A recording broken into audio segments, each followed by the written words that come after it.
Tonight, it is my pleasure to interview veteran comedian Curt Fletcher, and we are going to do that in 3, 2, 1.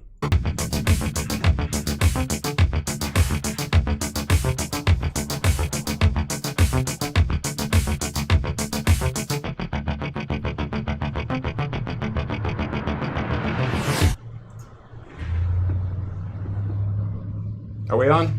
Sweet, he got the thumbs up.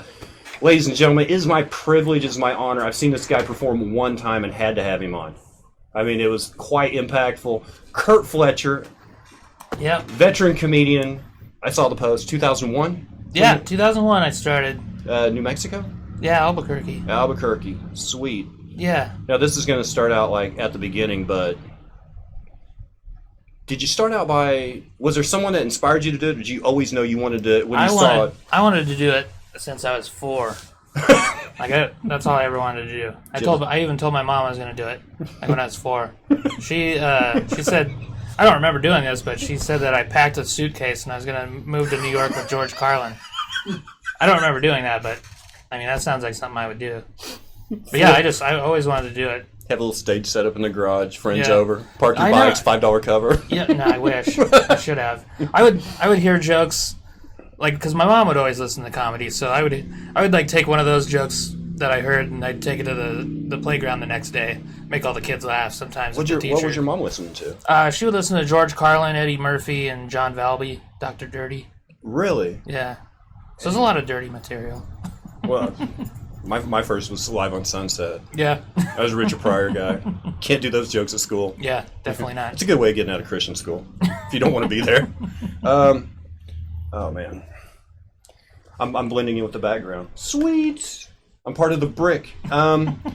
Let's see. I was going to ask you, because you're kind of, you're a modern comic. You do the wordsmithing thing. I mean, you're really good at it. Oh, thanks, man.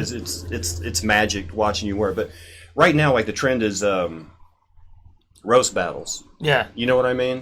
Do you see that as a form of stand-up, or do you see those guys as like they're never at the open mics, but they're always at the roast battle? Is that a different genre of comedy? It does. Yeah, it seems like kind of a different type of genre, or different genre. Like, I mean, I know a lot of comedians that are really good at that, and they're also really good at stand-up comedy. But then I also know some comedians that are terrible at stand-up comedy, but they're really good at the roast battles. So I don't know. I haven't done a roast in years. I enjoy them. I don't like talking crap about people. Yeah. It's kind of, plus they're going to say crap about you too. You're like, my skin's way too thin for that. Yeah, right? It's like I can dish out some insults to people, but don't talk to me that way one time. Exactly, yeah. Okay. Do you have any, do you nerd out on anything? Comic book movies, anime, games? I watch a lot of unsolved mysteries. Is that a nerd thing? I don't know. It's on Amazon Prime. And it's only the Robert Stack ones. Oh, the good ones. The old ones, yeah. From NBC. A lot of double-breasted suits and big lapels. Yeah. Because one of my goals in life is to solve one of those mysteries. Really? Because Robert Stack tells you, like, it might be you that solves the mystery. So it's like, hey, if I can get on Robert Stack's good side, even though he's dead. But so it's comedy or that. Yep. Pretty much. Or both. Or if I can, like, the comedy detective. Yeah, here's what I'm going to try to do. I'm going to set up a tour in these towns with all these unsolved mysteries, and then try to piece things together while I'm there doing shows. During the day, you have a lot of free time to kill. So if you could solve a mystery and then go do your show, it's a pretty good day right there. Just a reminder, if you guys have any questions for Curt, or no, just Curt, don't ask me anything. You guys see me all the time, but if you have any questions, we answer them live. We check it. I actually have to put on the readers. It's funny to a point. No dad jokes, by the way. If anybody comes in here tonight and says dad in chat, the first question I have for you is, what was your mom's name again? Because I'm really not sure. I had a very checkered 20s. Okay. Oh, man. How have you always used, like, your form of comedy, like the way you do things? Did you ever do long form? Did you ever do set up punchline? Because a lot of your stuff is misdirected. It's sleight of mouth. I do a lot of one-liners, but I did start out kind of telling stories because I didn't know how to write jokes yet. but I got really uncomfortable with all the silence until I got to the punchline. So what I would do is like, it works better if you just tell the funny parts. So I trimmed it down as much as I could, and, just cut out all the bullshit.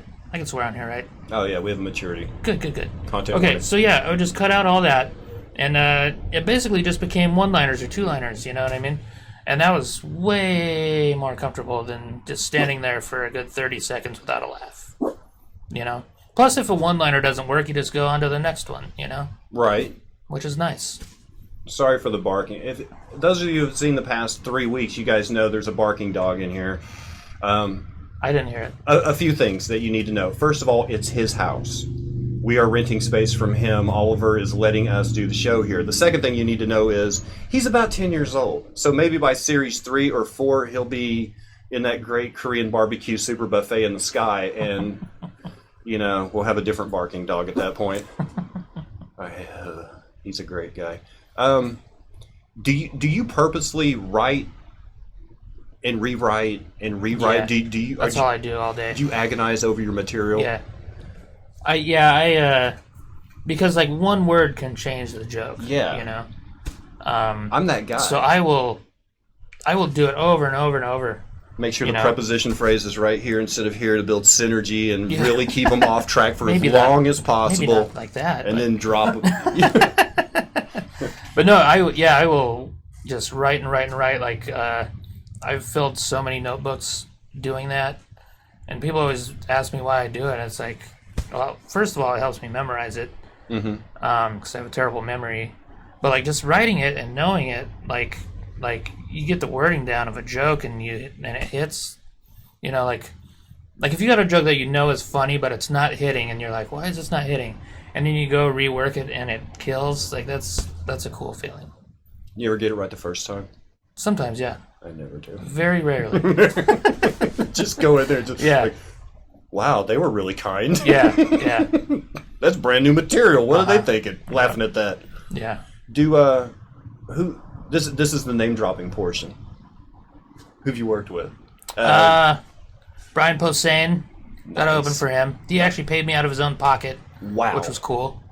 Nice guy too. He seems very down to earth but distant at the same time. He's a quiet dude but super nice. Yeah? Yeah, I love him. He's really cool. Kyle Kinane I worked with. Super nice guy. Jim Norton was awesome. Really? Yeah. Super cool dude. Is he bigger than he looks on TV? No, he's tiny. He's so small.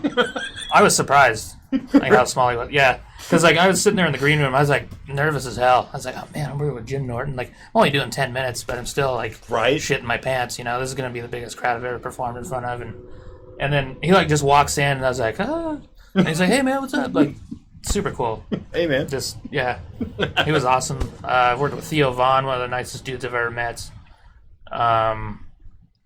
Man, Chad Daniels, I don't know if you know who he is. He's super funny. The scene you came out of in New Mexico, though, it's thriving. No. It's dying. Yeah, I mean, there are good comics, and you can get on stage Sunday through Thursday, which is cool. Yeah. And there's a new comedy club opening up there soon, which is cool. So I think it's going to be a decent scene. Nice. Did you have to leave that to keep growing as a comic? Is that? Yeah, there were not a lot of open mics when I started out at all. Luckily, I got in with the comedy club pretty well, and I got a job at the comedy club as the kitchen manager, which is a fancy word for cook. So I was the cook there. A lot of times the MC wouldn't show up because they pay shitty, Right. So people aren't going to travel to MC at this comedy club, so. Wednesday night before the first show would start, I'd be back in the kitchen making chicken fingers or whatever. It's 7:55, and they'd come back and be like, hey, the MC didn't show up, so you're on. I was like, okay, cool. So hold my apron. I'd clock out for 15 minutes, go up there, tell my jokes. People would be like, hey, that was a good set, make my cheese sticks. I'm the funniest guy in the kitchen. Yeah. I'd get laughs at first, and then people start getting hungry, and they're like, what's going on here? Why are we not getting our food? Every time this guy's on stage, we're not getting our food. They figured it out. But I got a lot of stage time that way, which is cool. And a lot of kitchen time, which is nice.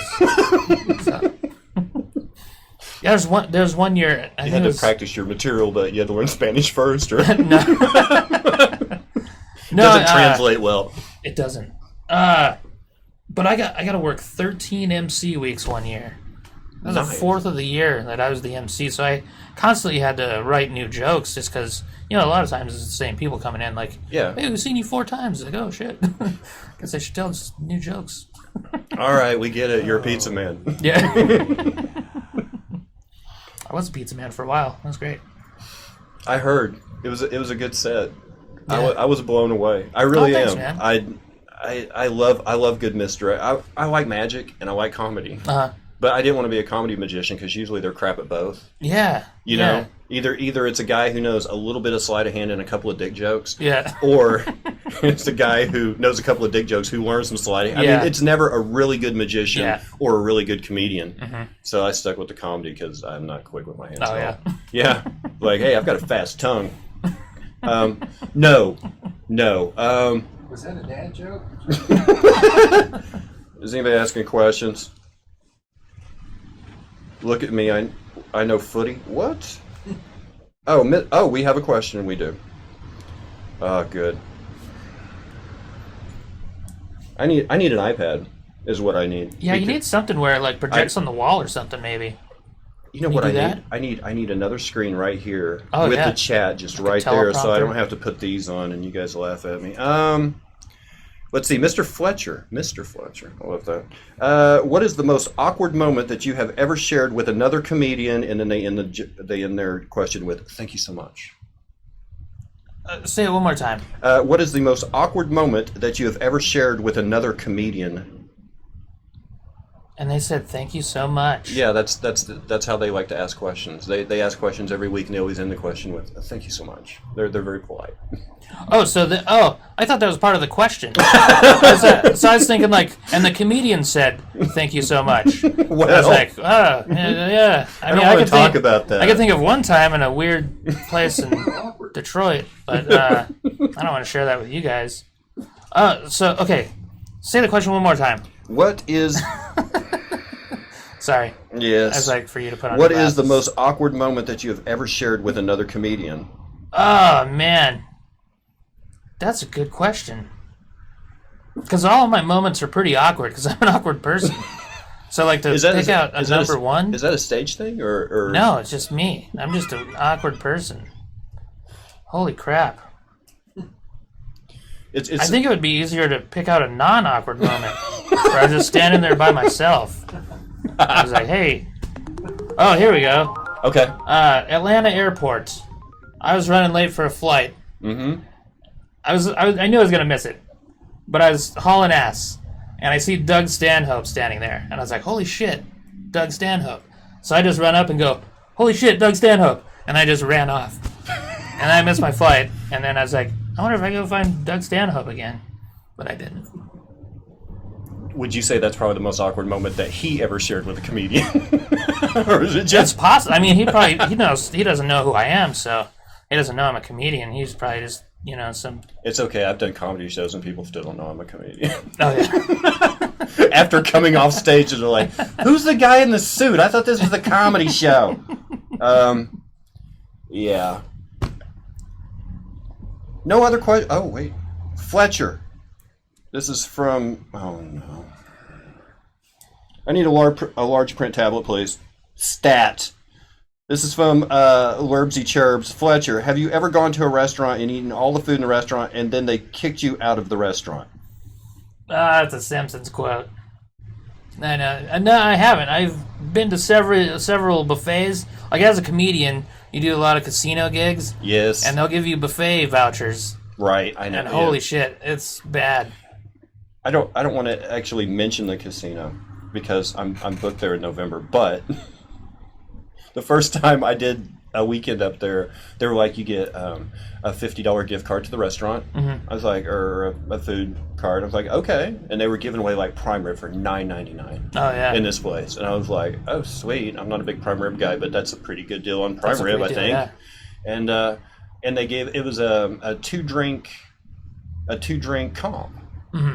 for the comedians. And I was like, sweet. Okay, so I had me some dinner. I went upstairs to the comedy room, and I'm like, I'll have a double scotch. Let's get this thing going. She goes, that counts as both your drinks. I'm like, wait, you guys are a casino. You guys make money from scratch. You're giving away prime rib downstairs for $9.99. You're going to get cheap on the drinks. And they're like, that's policy. But the next time I came up there and did a show for a weekend, I was like, they're like, you get 2 drink comp. I was like, all right, I'll have a double scotch. And they're like, that counts as one. I'm like, counts as one. Wait, what? And they're like, yeah, there was some comedian came up here last year bitching about how we comp drinks up here. And I was like, that dick. Yeah, I'll take 2 of those then.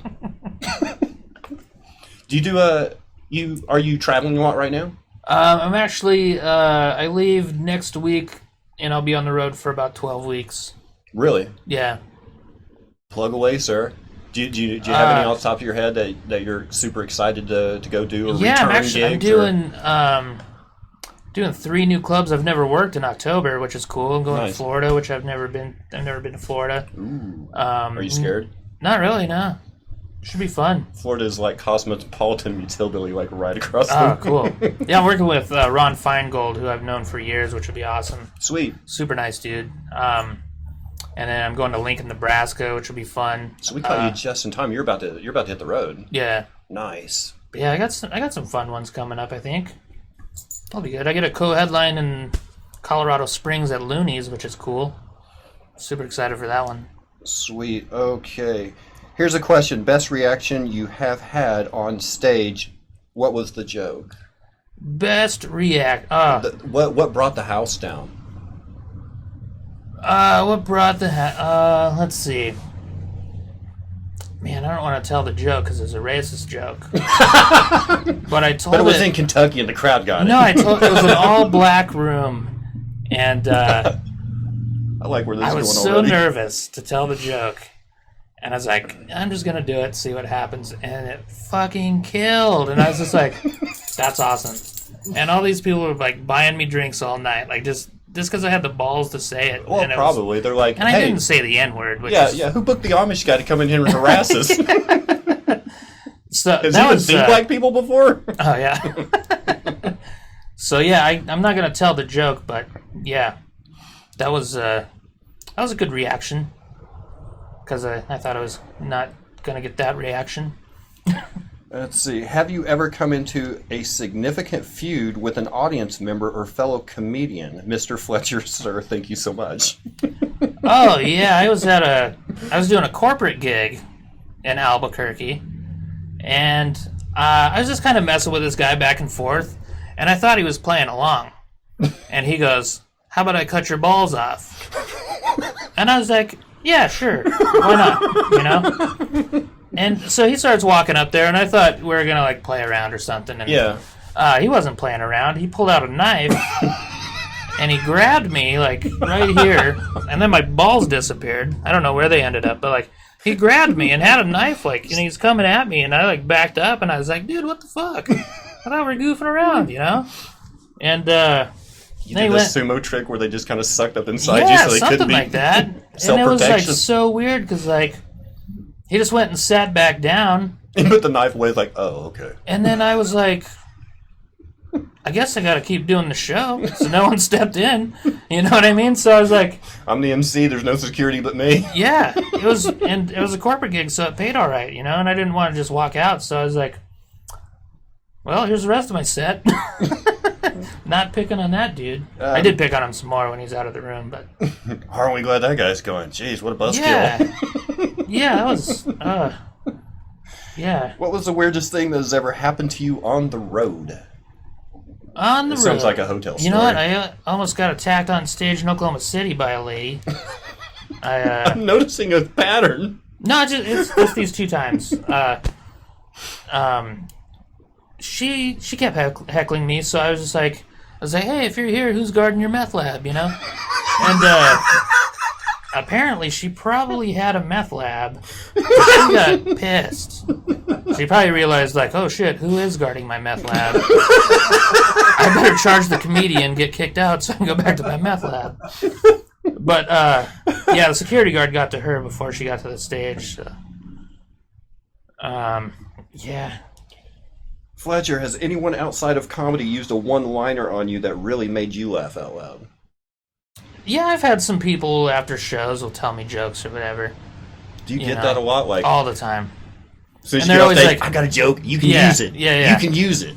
Almost 90% of the time, it's racist. Right? Yeah. It's things that they're afraid to say, but they want you to say it on stage. Yeah. They're like, you can use it. I'm like, no, I can't. You know? There's laws against that. Yeah. I could use it, but it's a hate crime. Yeah, I'll use it if it's a black-only crowd, and I wrote the joke. Get out of here. What's it like for your family being on the road so much? 12 weeks? Are you trying to skip bail? Man, you're a married guy, kids? I have a girlfriend. Okay. She's a local comic too. So she's cool, Yeah. She misses me, of course, but I try to route it so I can come back for a couple days and then go back on the road. So I'm here for 2 hours on Christmas, and then I'll be out. Exactly, yeah. And then book her like a show. Yeah. I've got you booked for Thanksgiving Day for a set, and then I'm doing 2 shows on Christmas. Yeah. Keep it clean. Keep it clean. Yeah, and then most of my family's in New Mexico. So it's cool that I travel, because like if I'm going out west or whatever, I can go see them, and got a lot of family in Iowa, so I get to see them a lot too. Mr. Fletcher, you got family in Iowa? Mm-hmm. Yeah, I grew up Dubuque, in Iowa. Waverly. I know Dubuque. I don't have family there, but I mean, I grew up in the Fort Dodge area. Okay, all right. I had a series of girlfriends in high school that seemed to always come from Iowa or Nebraska. There was like this great, like Czechoslovakian, Russian. All of them had last names that were Eastern European. Was that like some kind of weird dating app back No. The The weird thing was dating 3 Beckys in a row. There was my girlfriend Becky, and then when we broke up, I dated this girl named Becky. That works out great if you call out the other Becky's name in bed.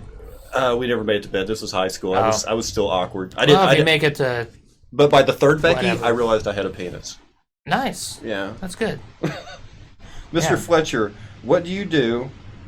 What do you do? There's a lot of run-ons there. What do you do between gigs when you are on the road? Thank you so much. When I'm on the road, a lot of writing. Like if I'm in my hotel, it's just writing mostly. I don't even turn the TV on, unless Unsolved Mysteries happens to be on. But I basically write. Like if it's been like a town I've been to a bunch of times and seen everything, that's what I'll do is write. If it's a new town I haven't been to often, I'll go check out some stuff. Find like a local restaurant or something, check it out. My favorite trip is the liquor store. Oh yeah. Yeah, because I write better with Drambuie, apparently. Oh, really? Well, it seems really good at the time, but every time I go use that material, it's crap. But when I'm writing it, this is going to be oh, man. They're standing O right here. I've just written it. I did that when I first started out. I remember writing jokes when I was drunk. And the next day, I was looking at the piece of paper, and I had the word pants circled. So I called my friend Charlie, and I was like, dude, what did I say about pants last night? He's like, dude, that was hilarious. I was like, what did I say? I don't remember. I don't either. Let's see. Do you get attacked a lot? No. Just those 2 times. Just those 2 times. All right, here's another. Have you ever used a terrible dick joke? And if so, what was the reaction? Terrible dick joke. Oh, yeah. Yeah, I mean, when I started out, I was trying to be like an edgy comic, a shock comic. And that never worked out very well. I mean, it did sometimes, but, It does for bars. I mean, but when you actually get into a comedy club, the novelty sort of wears off pretty quick. Yeah, and it was just to shock people. It wasn't funny. I wasn't writing funny material. I was just like, I'm going to say this because I got balls. Well, mine was, I'm going to try to say the most awful thing possible. When I first started, I was like, I'm going to try to say the most awful thing possible that I can still get people to laugh at. Oh, yeah. And sometimes it would work, and sometimes people would just go, sad white man. Yep. I would get the person in the crowd that was very socially conscious, and they're like, that's rude. Yep. I'm not going to laugh at you anymore.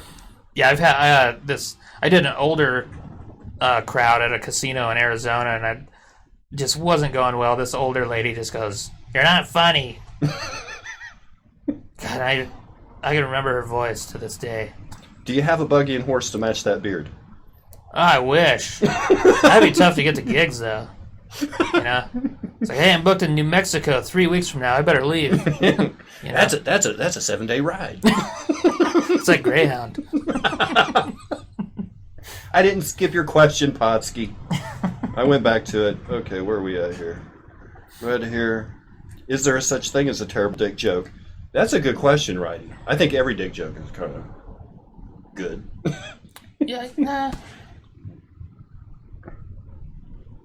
Skip my shit and I'll pee in your butt. Wait, no. Okay. I don't think that was a question. Is there a question in there somewhere? And another. Have you ever used specific reference or saying to appeal to an older, younger audience? Have you ever played to the audience? Yeah, I mean, like when I know it's going to be an older crowd, I'll usually gear my audience. I'll try to anyway. It's hard to do, so I usually don't take gigs that have older crowds because it's really hard to play to them. But I will, or like a corporate gig, obviously. Like some of if the it's casino like a specific gigs, like where they start passing out vouchers because of that they want to fill up the comedy room. And it's usually a ton of geriatrics that are on the slot machines. All you hear is the slot machine. Yeah, ding, ding, you ding, want ding, you want to come up to a comedy show, and they're like, not really. And it's like, no, it's free. It's free. We'll give you pizza. Prime rib. There's an Amish guy on stage. An Amish guy. You can't get much cleaner than Amish humor. Right? Maybe that should be my thing. I'll move to Pennsylvania and just do some Amish gigs. See, that's what originally got my foot in the door, is because I always wear a suit on stage. And a lot of people were just kind of like, hey, he looks like a middle school principal.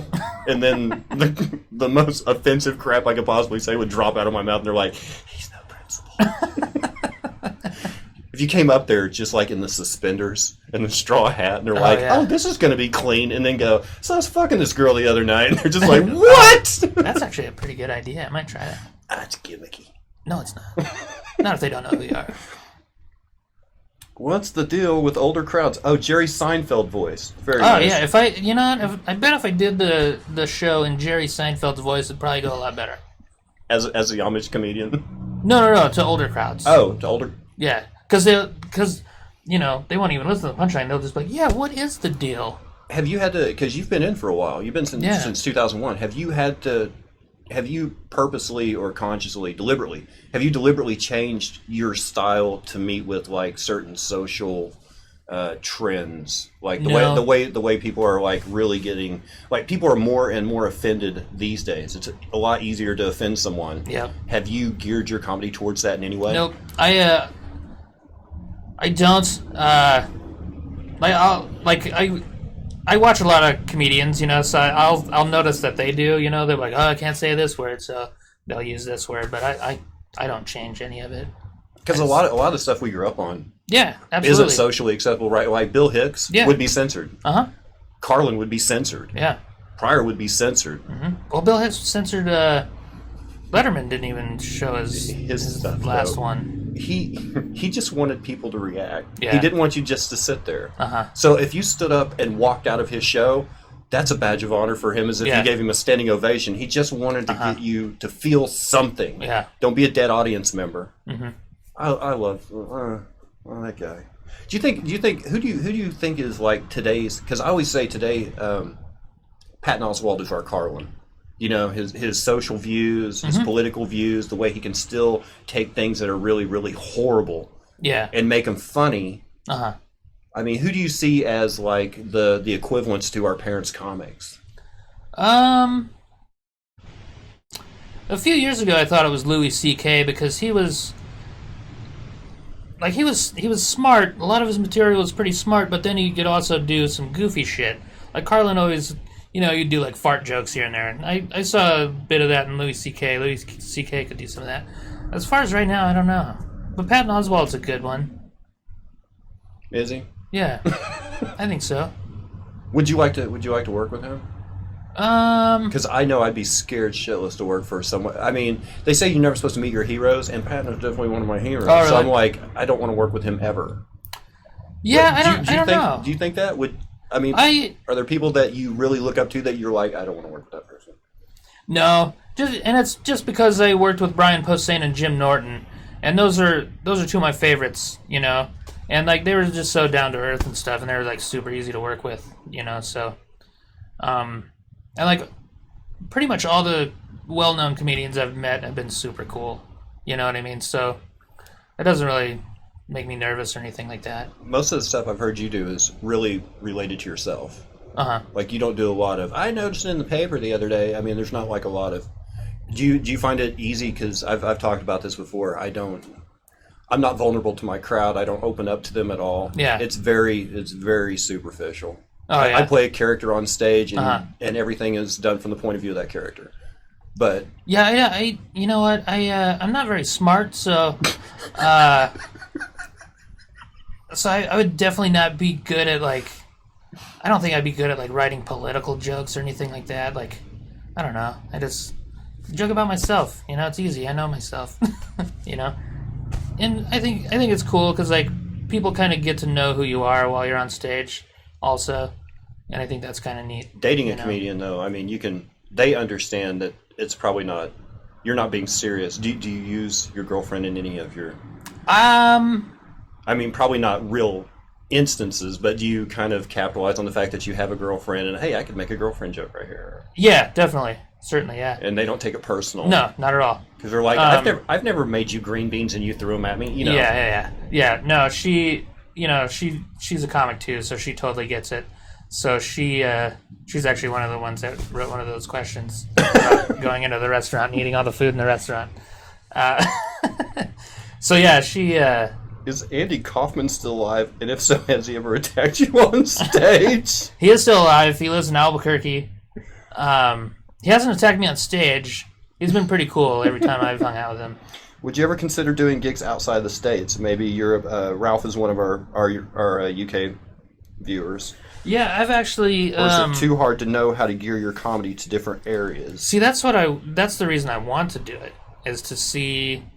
I mean, it's probably if more I than could just adjust. changing. It's probably more than just changing, like, location and stuff. Like, instead of saying, "Oh, well, you know, I have this joke about Reese's," and over there it's you know, Waitrose or Tesco, or you know, or like even pop culture stuff. You know, it's like you know, totally different somewhere else.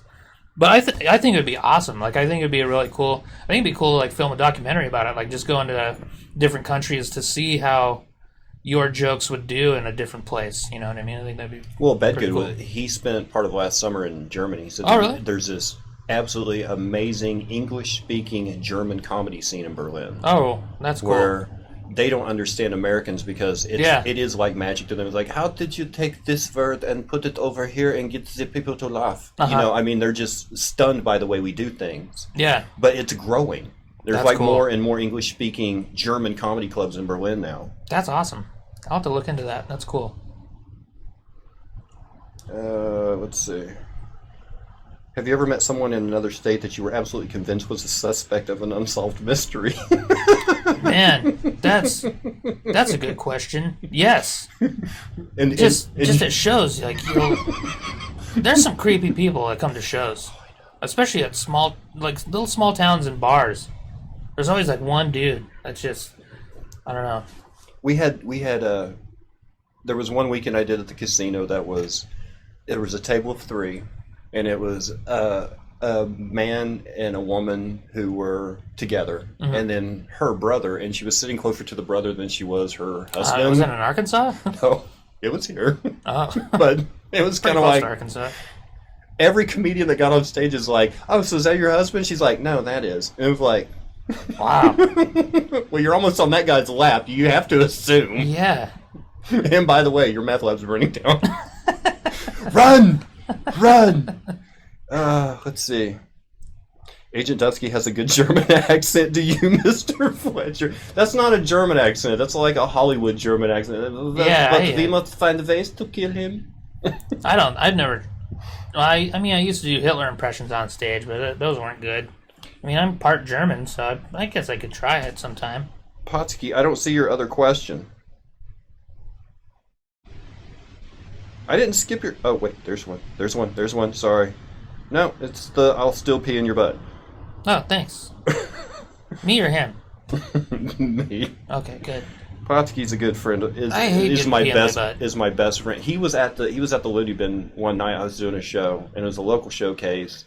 And I used to do this joke about my wife thinks I'm a nice guy. She doesn't know how bad I want to pee in her butt. And then I was outside smoking a cigarette, and these two gals came outside, and they're like, "Peeing in people's butt is not nice." Have you ever gotten into where they think you're being serious about something you've said that was totally not serious? Yeah. Oh yeah. Tulsa actually. I mean, that. Really? Yeah. You remember the instance? Yep. This lady, she got mad because I do a joke about my dad swearing, and he used to go, "Jesus, key fucking Christ." That's like how he would swear. Like he'd always throw in like another swear word, you know. And like she was so offended by that.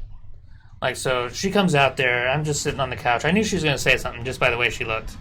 And she goes to the bathroom. Then she comes out, and she just goes on and on about how the joke's offensive. She's like, "I know people laugh at it, but you shouldn't tell the joke," and blah blah blah. And then when she was done, I was like, "The racist joke is fine though, right?" Then she walked off. What was the weirdest payment for a gig that you've ever been offered? Weirdest payments. Man. There's a guy in Albuquerque. I never got the offer. I wasn't good enough at the point. He would offer like toasters and stuff. But toaster? Yeah. Yeah, like you would fly in from Boston, do a set at a Chinese restaurant in front of 8 people, and he'd be like, "Got a DVD player. You want that?" Go here. I've got some perfume in the trunk of my car. Pick out something nice for your lady. Yeah, that's how he was. I'm like, I don't think I've ever had like a weird payment. For merchandise. I have. There's this lady in Cedar Falls, Iowa, who used to be a porn star.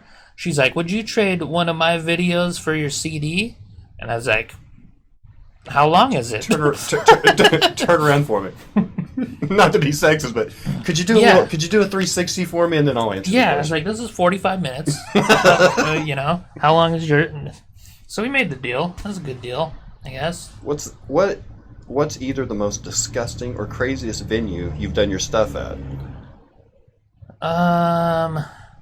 Because you said you did a Chinese restaurant. We've all done like trivia night at a bar when there's like 2 people sitting there and they're already passed out. Yeah. I mean, we've all done that. But there was a bar in Wisconsin, and the stage was just so sticky.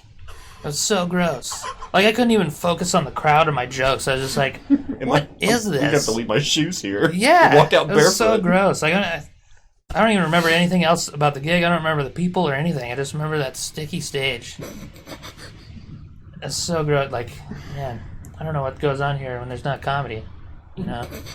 We probably shot that video for that porn star. Yeah. Is this where so-and-so does her video shoots? Yeah.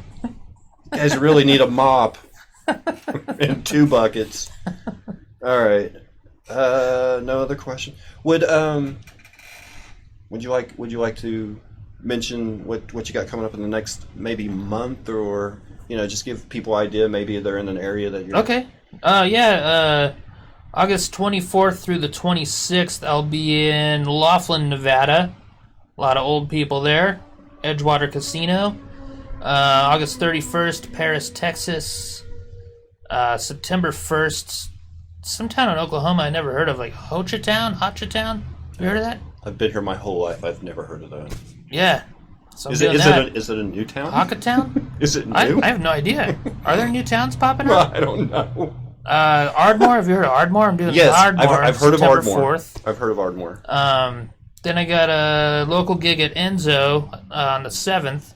Oh, right. That's Rick Shaw's show. Yeah. Then doing the Looney Bin on the 12th. Then I'm at the Wichita Looney Bin the 13th through the 15th of September. Colorado Springs, September 20th through the 22nd. Nice. Yeah. One last question. Is performing at a comedy club different than performing at other venues? Yeah, I mean, it depends on the venue. But yeah. Like bars, people are there to drink. Comedy clubs, people are there to laugh. Bars, you have to, like, talk over people. Like, basically, you're yelling your jokes at these people just to shut them up and listen.